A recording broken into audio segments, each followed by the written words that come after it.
Assalamu alaikum students.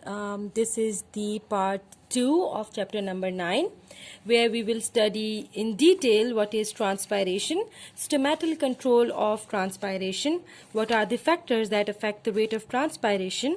इसके अलावा we will also study the significance of transpiration and transportation of water and food in plants. Transpiration.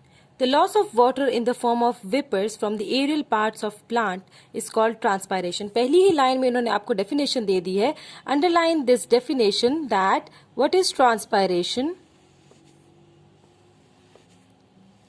Transpiration is basically the loss of water यानी पानी का ज़िया in the form of vapors. Vapours की शक्ल में, बुखारात की शक्ल में from the aerial parts of plant. Aerial parts उन पार्ट्स को कहा जाता है जो कि सॉइल के ऊपर पाए जाते हैं, which are expose to sunlight. It is called transpiration. Transpiration कहाँ पर होती है? मेनली वो स्पेशल ओपनिंग्स होती हैं जिनके जरिए से ट्रांसपायरेशन होती है. ये स्पेशल ओपनिंग लीव के आउटर मोस्ट लेयर पे मौजूद होती है. लीव की outer most layer of tissues जो है वो एपिडर्मल टिश्यूज होते हैं और एपिडर्मल टिश्यूज में ओपनिंग्स होती हैं which are helping in the transpiration. These openings are called stomata. Leaves में water is present in the xylem tissue. This water moves to the cell walls of the mesophyll cells. जो पानी होता है वो xylem tissue से mesophyll cells तक आ जाता है. From the moist wall of mesophyll cell, water evaporates into the air spaces of leaf. उन moist wall से जो पानी है वो air spaces की तरफ निकल जाता है. These water vapors then move towards the stomata and pass into the outside air. यही पानी air spaces से stomata की तरफ जाता है और stomata के जरिए leaf की surface से बाहर निकल जाता है. इस फिनोमेना को स्टडी करने के लिए हम लीफ का ट्रांसवर्स सेक्शन स्टडी करते हैं.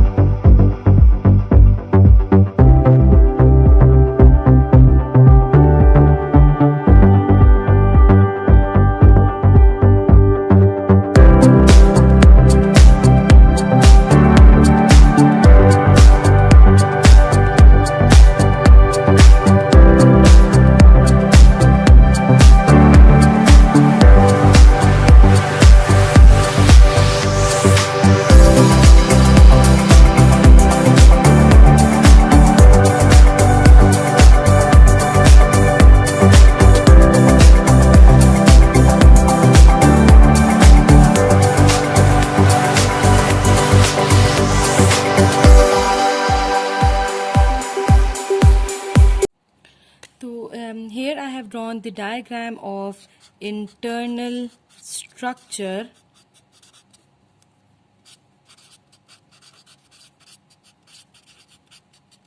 of leaf. यहाँ पे मैंने लीफ की इस स्ट्रक्चर में आपको प्रोमिनेंट करके दिखाया है that this layer, as you can see, this is the upper epidermis.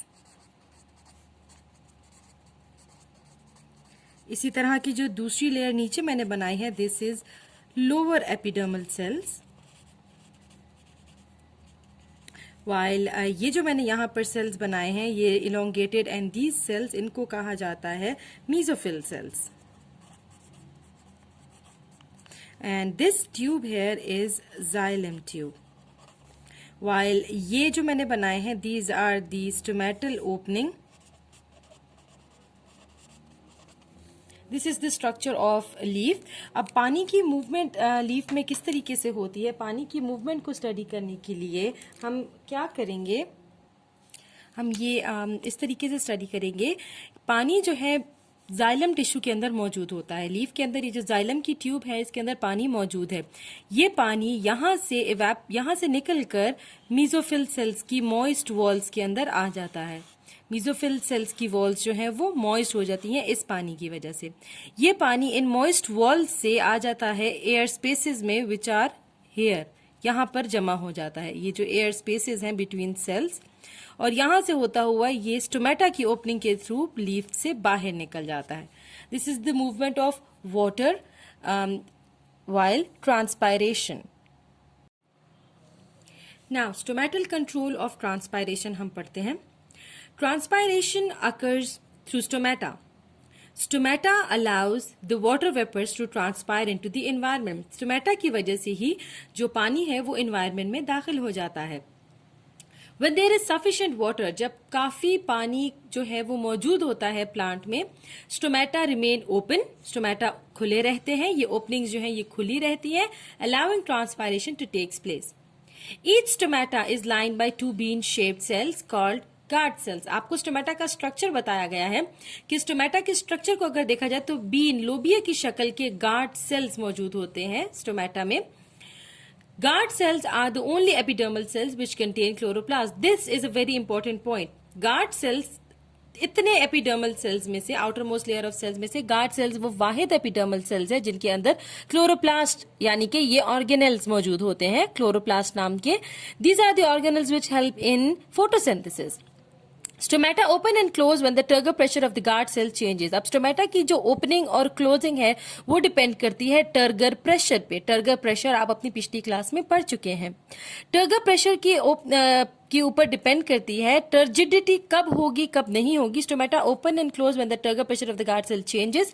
Stomata open when the guard cells are turgid while it closes when guard cells become flaccid. जब guard cells turgid condition में होते हैं, swelled condition में होते हैं, तो stomata की जो ओपनिंग है वो ओपन हो जाती है. और जब ये गार्ड सेल्स की स्वेलिंग खत्म हो जाती है, ये फ्लैसिड हो जाते हैं, सुकड़ जाते हैं, तो ये ओपनिंग क्लोज हो जाती है. दिन के वक्त guard cells do photosynthesis and prepare glucose, so the solute concentration remain high in guard cell. दिन के वक्त स्टोमेटा के जो गार्ड सेल्स है इनके अंदर फोटोसिंथेसिस का प्रोसेस होता है क्योंकि इनके अंदर क्लोरोप्लास्ट मौजूद है. जब यहाँ फोटोसिंथेसिस होती है तो इधर सिल्यूट कंसेंट्रेशन हाई हो जाती है. एज यू ऑल नो कि जहां पर सिल्यूट कंसेंट्रेशन हाई होती है वाटर उसी डायरेक्शन में मूव करता है. तो इन सेल से, नेबरिंग सेल से जितना भी पानी है वो सारा का सारा गार्ड सेल्स में चला जाता है क्योंकि गार्ड सेल्स में सिल्यूट कंसेंट्रेशन हाई है. इसकी वजह से गार्ड सेल्स जो है वो स्वेल हो जाते हैं, टर्जिड हो जाते हैं. In turgid state the inner walls of guard cells move outward and stomata open. जो ये वाली वॉल्स है ये बाहर की तरफ मूव करती हैं और स्टोमेटा की जो ओपनिंग है वो खुल जाती है. इवनिंग के टाइम पे, शाम के वक्त, glucose concentration in guard cells fall क्योंकि क्लोरोप्लास्ट मजीद फोटोसिंथेसिस नहीं कर रहे, सन नहीं है, तो ग्लूकोज की कंसेंट्रेशन गार्ड सेल्स में कम हो जाती है. Due to this water also moves from the guard cells and they lose turgidity. तो इसी तरीके से पानी भी इसमें से बाहर निकल आता है because there is no more high concentration of solute in the guard cells. जब पानी बाहर निकल आता है तो टर्जिडिटी खत्म हो जाती है and their inner sides touch each other and the stomata closes. और ये जो इनर साइड है ये एक दूसरे को टच कर लेती हैं और स्टोमेटा की जो ये ओपनिंग है ये क्लोज हो जाती है. Now what are the factors that affect the rate of transpiration? The rate of transpiration depends on many factors. Some of the important factors and their effects are, सबसे पहले हम लाइट का जिक्र करते हैं. लाइट डायरेक्टली कंट्रोल करती है stomata की ओपनिंग और क्लोजिंग को. जब स्ट्रॉन्ग लाइट होती है, जब बहुत तेज सूरज की रोशनी होती है, तो स्टोमेटा आर ओपन क्योंकि फोटोसिंथेसिस हो रही होती है. जैसा कि मैंने आपको बताया, फोटोसिंथेसिस की मौजूदगी में सिल्यूट की कंसेंट्रेशन हाई होती है और पानी मूव करता है गार्ड सेल्स में और स्टोमेटा की ओपनिंग ओपन हो जाती है. And the rate of transpiration become high. जब लो लाइट होती है, डार्कनेस होती है, तो स्टोमेटा क्लोज हो जाते हैं और ट्रांसपायरेशन रुक जाती है. Next is temperature. When the rise in temperature, water evaporates more rapidly, so transpiration rate increases. At lower temperature, the rate of transpiration is low. आप सब जानते हैं कि evaporation जो है वो ज्यादा होती है जब टेम्परेचर हाई होता है. तो जब टेम्परेचर हाई होता है, टेम्परेचर का डायरेक्ट इफेक्ट है on the rate of transpiration. Temperature की मौजूदगी में, टेम्परेचर के हाई होने की वजह से ट्रांसपायरेशन ज्यादा होती है और जब टेम्परेचर कम होता है, रेट ऑफ ट्रांसपायरेशन भी कम हो जाता है. Humidity is the next factor which affects the rate of transpiration. Presence of water vapors in air is called humidity. This is the definition of humidity. कि humidity किसे कहते हैं? जब पानी के बुखारात हवा में मौजूद हो, इसको humidity कहते हैं. In low humidity, there are less water vapors in the atmosphere, so the rate of transpiration of water from the leaf is high. जब ह्यूमिडिटी कम होती है, नमी नहीं होती, तो ट्रांसपायरेशन ज्यादा होती है. When there is high humidity in atmosphere, the rate of transpiration becomes low. So humidity is the factor that affects the rate of transpiration inversely. Next is soil moisture. अगर ज्यादा पानी मौजूद होगा सॉइल में तो ज्यादा ट्रांसपायरेशन होगी। जैसा कि आप सब जानते हैं, जब पानी होगा ही नहीं सॉइल में तो ट्रांसपायरेशन भी नहीं हो सकती। So more absorption will takes place through the root and the rate of transpiration will increase. Now what does wind affect? In what way does wind affect the rate of transpiration? Wind कहते किसे हैं? Air in motion is called wind. If the air is not moving, the water molecules transpiring out of stomata remain in the surrounding air, which become humid. It stops for the water molecules to come out and the rate of transpiration is reduced. क्या होता है, जब हवा मौजूद होती है तो water molecules जो है वो कंटिन्यूअसली स्टोमेटा की सराउंडिंग से मूव होते जाते हैं। वो मूव होने की वजह से नेक्स्ट वाटर मॉलिक्यूल्स को बाहर निकलने के लिए जगह मिल जाती है। तो क्या होता है, if air is moving the transpired water is rapidly remove from the leaf surface and there is space for more water vapours to come out of the stomata. This increases the rate of transpiration. Number and distribution of stomata का क्या असर होता है? Leaves with more surface area have more stomata than the leaves with narrow blades. जिन leaves का जो size है वो बड़ा होता है उनका सरफेस एरिया भी ज्यादा होता है और उनमें ज्यादा स्टोमेटा होते हैं, जब बनिस्बत उन लीव्स के जो कि जिनमें पतले पतले से ब्लेड्स की तरह के लीव्स होते हैं। The greater the number of stomata on the leaf, the higher would be the rate of transpiration. In most land plant, the number of stomata is greater on the lower surface than on the upper surface. Therefore, more transpiration occur from the lower surface. तो stomata की distribution जो है वो बहुत किरदार play करती है in the evaporation of water. Next topic is significance of transpiration. Transpiration की क्या importance है? ट्रांसपायरेशन एक वाइटल प्रोसेस है in the life of plants. किस तरह से? It prevents leaves from over heating and keep them cool. सबसे पहला जो इंपॉर्टेंस इन्होंने हमें बताई है that is it prevents the leaves from over heating. उनको ओवर हीट नहीं होने देती लीव्स को और उनको कूल रखती है। Roots constantly absorb water. Transpiration help the plant to get rid of excess water and salt. This is the next significance that transpiration की वजह से जितना भी एक्सेस यानी कि ज्यादा पानी और सॉल्ट होता है, एक्स्ट्रा पानी और सॉल्ट, वो भी प्लांट की बॉडी से निकल जाता है। Transpiration from leaves create a pulling force on the water in the xylem tissue of the stem and root. This pulling force causes the water to rise up in the xylem tissue. Transpiration की वजह से एक pulling force create होती है xylem tissue में, leaves और stem और root के जाइलम टिश्यू में। इस पुलिंग फोर्स की वजह से पानी जो है वो रूट्स में पुल इन होता है और पानी रूट्स में दाखिल होने के बाद वो स्टेम की तरफ चला जाता है। इस पुलिंग फोर्स की ही वजह से पानी जो है वो रूट से लेकर प्लांट की अपर बॉडीज तक मूव करता है। Due to transpiration the mesophyll cell always remain moist. Transpiration की वजह से जो मेसोफिल सेल्स होते हैं वो हमेशा मॉइस्ट कंडीशन में रहते हैं, जिसकी वजह से गैसियस एक्सचेंज अच्छे से हो जाती है, specially the absorption of carbon dioxide which is essential for photosynthesis.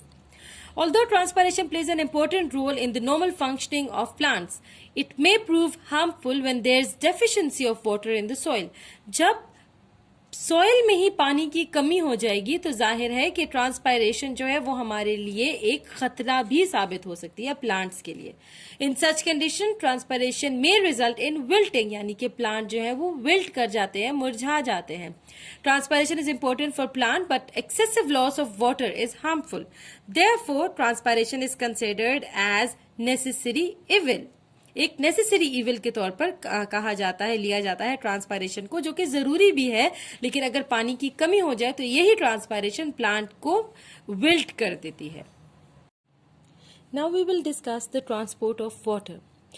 Transpiration of water from leaves create a pulling force in the leaves. This pulling force is called transpirational pull. यहाँ पर आपको एक definition दी गई है जिसको कहा जाता है transpirational pull. Transpirational pull किसे कहते हैं? जब पानी की ट्रांसपायरेशन होती है लीव्स से, यानी कि अगर आप इस डायग्राम को देखें, इस डायग्राम में आपको सब एक्सप्लेन कर दिया गया है। लीव्स से पानी की ट्रांसपायरेशन की वजह से जो एक पुलिंग फोर्स क्रिएट होती है उसको कहते हैं ट्रांसपायरेशनल पुल। The transpirational pull occurs when mesophyll cells of the leaves lose water vapors. More water enters in them from the xylem vessel of the leaf. The xylem vessel and leaf are linked with the xylem vessel of the stem and root. जो leaf से जब पानी evaporate होता है यानी कि transpire होता है, तो उसकी वजह से जो जाइलम वेसल है, जाइलम वेसल से मजीद पानी जो है वो आगे की तरफ निकलता है। Xylem vessel of the leaf are linked with the xylem vessels of the stem. Stem की लीफ के जाइलम वेसल, अगर आप इस डायग्राम में देखें, जूम किए गए हैं, लीफ के जाइलम वेसल जो है वो इसी तरीके से स्टेम के जाइलम वेसल के साथ लिंक्ड है, कनेक्टेड होते हैं। There is an unbroken column of water in the xylem vessel. Root के जाइलम वेसल से लेकर स्टेम के जाइलम वेसल और लीफ के जाइलम वेसल का एक अनब्रोकन कॉलम बना हुआ होता है, एक लाइन बनी हुई है विच इज अनब्रोकन। ठीक है, यहां से पानी चढ़ता है और वो स्टेम से होता हुआ इन लीव्स तक पहुंच जाता है। This unbroken water column is mainly due to 3 reasons. 3 वजूहात की वजह से ये जो अनब्रोकन कॉलम है वाटर का, ये इसी तरीके से मेंटेन रहता है। पहला, the attractive forces among water molecules. Water molecules के बीच की अट्रैक्टिव फोर्सेस की वजह से ये जो कॉलम है ये मेंटेन रहता है। Secondly, narrow diameter of xylem vessel, and thirdly the force by which water molecules are adhered to the walls of the xylem vessel. Secondly, xylem vessel के पतले डायमीटर, पतली पतली ट्यूब्स होती हैं, इनकी वजह से, और thirdly the force by which water molecules are adhered to the walls of the xylem. Adhere का मतलब होता है अटैच हो जाना, तो एक फोर्स है जिसकी वजह से वाटर मॉलिक्यूल्स जो है जाइलम वेसल की वॉल्स के साथ अटैच्ड है। तो जब यहां से एक मॉलिक्यूल इवेपोरेट होता है, इस एक मॉलिक्यूल के इवेपोरेट होने की वजह से स्टेम का जो जाइलम वेसल है वो मजीद एक वाटर मॉलिक्यूल ऊपर की तरफ एक स्टेप फॉरवर्ड हो जाता है वाटर मॉलिक्यूल, और इसी तरीके से रूट से एक वाटर मॉलिक्यूल एब्जॉर्ब होता है। तो ये एक कंटिन्यूअस कॉलम है जो कि इसी तरीके से मेंटेन रहता है। When one water molecule moves up in the xylem of leaf, it produces a tension on the entire water column in the xylem of the leaf, stem and root. As a result, the entire water column is pulled upward, और फिर मजीद जो है water column, पूरा का पूरा water column stem और leaves और roots तीनों का जो कनेक्टेड वाटर कॉलम है वो ऊपर की तरफ मूव करता है। Next is translocation of food in plants. Plants में फूड की ट्रांसलोकेशन किस तरीके से होती है? We know that phloem tissue is responsible for the translocation of food among different parts of plant body. The translocation of food in plant was explained by Ernst Munch.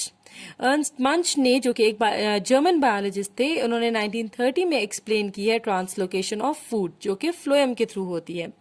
He called his explanation as the theory of pressure flow. इसको pressure flow theory कहा जाता है। Pressure flow theory इसको क्यों कहा जाता है? According to this theory, the dissolved food flows from source to sink. इस जगह पे हमारे पास 2 टर्मिनोलॉजीज हैं जो समझने वाली हैं, एक है सोर्स और एक है sink. The sources include photosynthetic tissue.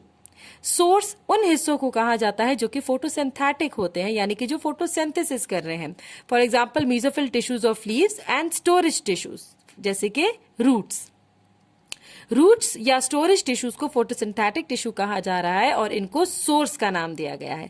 जबकि sink are the sites of food utilization, जहां पर फूड यूटिलाइज हो रहा है। सबसे पहले तो growing tips of root and stem, इन ग्रोइंग एरियाज में फूड की यूटिलाइजेशन हो रही है, तो हम इन ग्रोइंग एरियाज को सिंक कहेंगे।